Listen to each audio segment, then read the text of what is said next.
চিলেকোঠা সেপাই একটি বাংলাদেশের রাজনৈতিক প্রেক্ষাপটে একটি উল্লেখযোগ্য উপন্যাস। এই উপন্যাসটি আখতারুজ্জামান ইলিয়াসের একটি অন্যতম উপন্যাস। এই উপন্যাসে আমরা প্রধান নায়ক চরিত্র হিসেবে উসমানকে দেখতে পাই। এখানে উসমান ঢাকার একটি বহুতল বিশিষ্ট ভবনে চিলেকোঠার মধ্যে থাকে। সে প্রথমত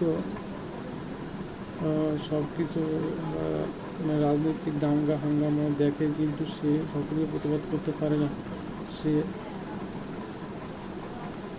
তার বন্ধু আনোয়ার এবং বামপন্থী রাজনৈতিকের সাথে আরও অন্যান্য রাজনৈতিকরা বন্ধুদের সাথে সব কিছু শোনে, কিন্তু সে নিজে কোনো প্রতিবাদ করতে পারে না।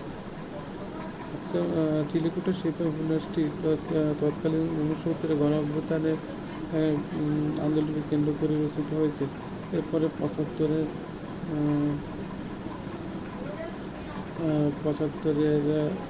যুদ্ধ, এছাড়া আরও 60-এর দশকে যতগুলো আন্দোলন সংগঠিত হয়েছে তাকে ধারাবাহিকভাবে কেন্দ্র করে চিলেকোঠা সেপাই উপন্যাস রচিত হয়েছে। চিলেকোঠা সেপাই উপন্যাসের মাধ্যমে আমরা বুঝতে পারি যে একটি মানুষ যে কিনা একটু চিলেকোঠার মধ্যে সেটা কিন্তু সক্রিয়ভাবে কোনো কিছু উপস্থাপন করতে পারত না। চিলেকোঠা উপন্যাসটিকে আমরা সামগ্রিকভাবে বলতে পারি একটি রাজনৈতিক উপন্যাস।